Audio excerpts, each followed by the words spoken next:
hello right ඉතින් අපි සාමාන්‍ය ප්‍රෝග්‍රෑමින් ඉගෙන ගන්න මොකක් හරි ප්‍රශ්නයක් විසඳන්නනේ. ඒ හින්දා මේ කෝස් එකේ තනින් තන වලට ප්‍රශ්න ගොඩක් හම්. ඉතින් මේ ප්‍රශ්නේ මම ඩිස්ප්ලේ කරලා පස්සේ වලට පුළුවන් නම් මේ වීඩියෝ එක මෙතනින් නතර කරලා ඒ ප්‍රශ්නේ තනියම විසඳන්න බලන්න. right එහෙනම් බැරි වුණොත් විතරක් ඇවිල්ලා අපවසරක් කන්ටිනියු කරගෙන යන්න වීඩියෝ එක. right ඒක ගොඩක් හොඳ ප්‍රැක්ටිස් එකක් වලට. right මෙතනදී ප්‍රශ්නේ මේකයි අපි යූසර්ට කියන්න ඕනේ එයාගේ ෆස්ට් නේම් එක මිඩල් නේම් එක ලාස්ට් නේම් එක එන්ටර් කරන්න කියලා. right මෙහෙම එන්ටර් කරලා පස්සේ අපි යූසර්ට අපවසරට ඩිස්ප්ලේ කරලා පෙන්නන්න ඕනේ ඔයාගේ සම්පූර්ණ නම මෙන්න මේකයි කියලා. right ඉතින් මේ ප්‍රශ්නේ ඔයාලට විසඳන්න පුළුවන් නම් පොඩි හින්ට් එකක් දෙන්නම් ඕන නම් මෙතනදී input කියලා ෆන්ක්ෂන් එකක් අපි පාවිච්චි කරනවා. right ඉතින් මේ ප්‍රශ්නේ විසඳන්න පුළුවන් කියලා හිතනවා නම් වීඩියෝ එක මෙතන නතර කරන්න. නතර කරලා ගිහිල්ලා try එකක් දීලා බලන්න. right අපි කතා කරන්නේ නම් කොහොමද මේක කරන්න කියලා. මුලින්ම අපි යූසර්ගෙන් ගන්න ඕනේ ෆස්ට් නේම් එක ලාස්ට් නේම් එක මිඩල් නේම් එක කියන තුන. එතකොට අනිවාර්යයෙන්ම මේකට වේරියබල් තුනක් තියෙන්න ඕනේ.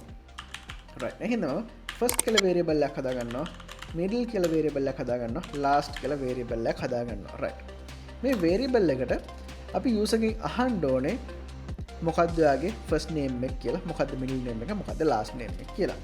right ෆස්ට් කියලා සමානයි කියලා මම දා ගන්නවා. what is your first name කියලා අහනවා. right ඒ වගේම මම දෙවෙනියට middle name එකත් අහනවා. what is your middle name කියලා.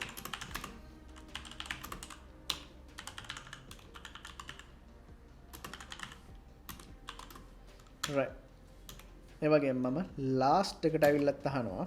what is your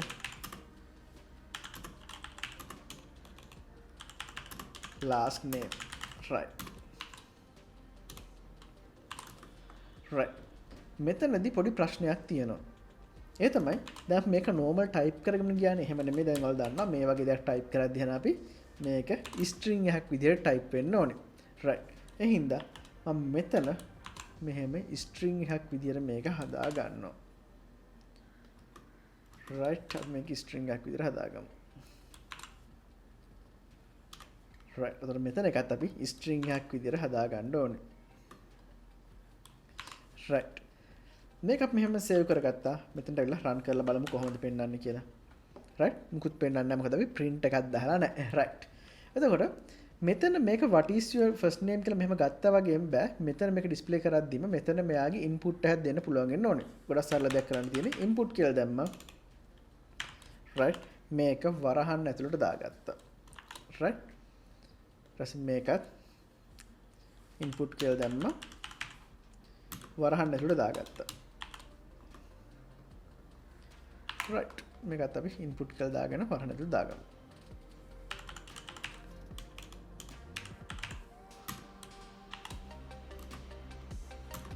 වරහන් ඇතුළට දාගත්තා. right දැන් මේක save කරගමු. save කරගෙන අපි අවසරයෙන් මෙතන run කරලා බලමු. right what is your first name කියලා අහනවා. මම මෙතන දෙන්නම් සමාන් කියලා දෙනවා.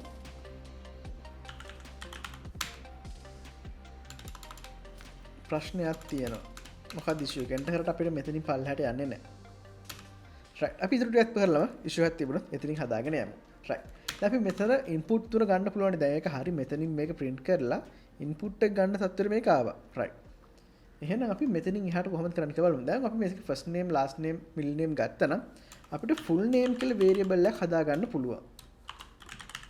right full name කියලා variable එකක් හදාගෙන මේක අපිට මෙන්න මේ variable තුනම එකතු කර ගන්න ඕනේ full name එකට එද්දි. first එක එකතු කරා, middle එකතු කරා, ඊට last එක එකතු කර ගන්නවා.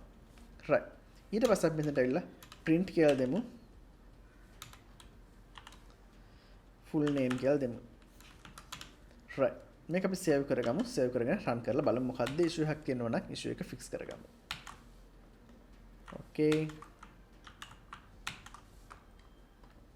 right මෙතනින් මම save කරලා code එක run කරාට code එක run වෙන්නේ නැහැ. මෙතන පල්ලේ notification එක එනවා code is already running කියලා. right ඒ කියන්නේ අපි කලින් testing කරපු code එක run වෙන ගමන් තියෙදි තමයි අපි මෙතනින් clear කරලා දැම්මේ. right ඒ හින්දා මේක right click කරලා මෙතනින් stop run code කියන එක select කරන්න. right දැන් code එක run වෙන නතරලා තියෙන්නේ. ඊට පස්සේ ආපහු සරයක් මෙතනට ඇවිල්ලා save කරලා run කරලා බලන්න කිසිම ප්‍රශ්නයක් නැහැ. මෙතනින් code එක run වෙනවා. right හැබැයි මෙතන output එක අපිට interact වෙන්න පුළුවන් output එකක් නෙමෙයි තියෙන්නේ. අපි මේකත් එක්ක interact වෙන්න ඕන නම් අපි terminal එකට යන්න ඕනේ. නැත්නම් අපිට මෙතන කිසිම දෙයක් මෙහෙම type කරන්න බෑ.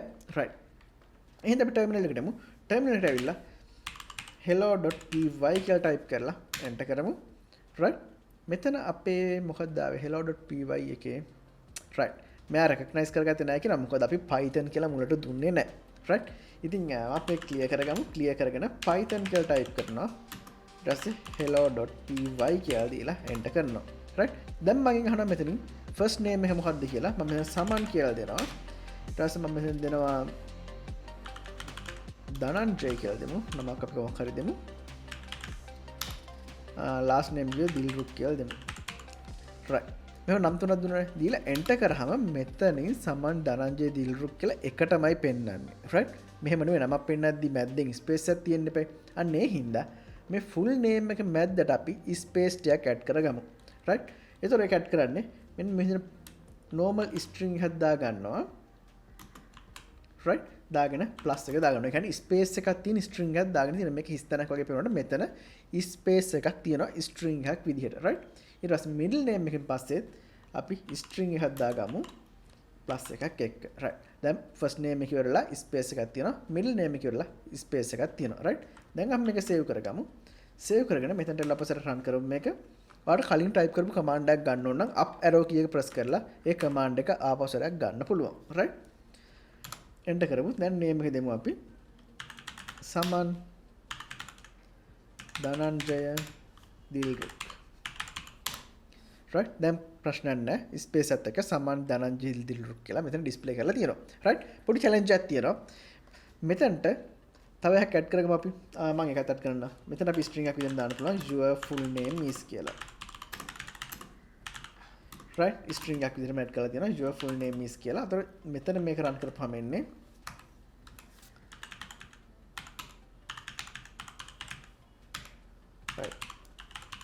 එහෙනම් type කරන your full name is කියලා මේක එනවා. right ඒක හරි. දැන් මෙතනදී ඔයා මෙහෙම ගන්න. මේ නම් ටික ගත්තට පස්සේ මෙතනින් තව variable එකක් හදාගන්න age එකට හදලා age එක ගන්න යාගේ input එකක් විදිහට අරගෙන සමන්ගේ age එක මේකයි කියලා display කරලා පෙන්නන්න. එතකොට ඔයාට මෙතන variable එක convert කරගන්න සිද්ධ වෙනවා. variable එක change කරගන්න සිද්ධ වෙනවා. right පොඩි challenge එක සමන්ගේ age එක මේකයි කියලා display කරලා පෙන්නන්න මෙතනින් අවසානයේ output එක විදිහට. right පොඩි challenge එකක් try කරලා බලන්න. right එහෙනම් අපි ඊළඟ වීඩියෝ එකෙන් Python වල තවත් theory part එකක් කතා කරගෙන යමු. ඒ වගේම ඔයා තාමත් අපේ Hackinglk website එක පැත්තේ ගියේ නැත්නම් කීම් පොඩ්ඩක් බලන්න. එතන හොඳ cyber security course එකක් තියෙනවා. right ඔයා ethical hacking වලට වගේම cyber security වලට උනන්දු කෙනෙක් නම් ලංකාවේ හොයාගන්න පුළුවන් හොඳම ethical hacking course එක videos 250ක් එක්ක අපේ Hackinglk website එකේ තියෙනවා. right එහෙනම් අපි ඊළඟ වීඩියෝ එකෙන් අනිත් පාර්ට් එක ගැන කතා කරමු.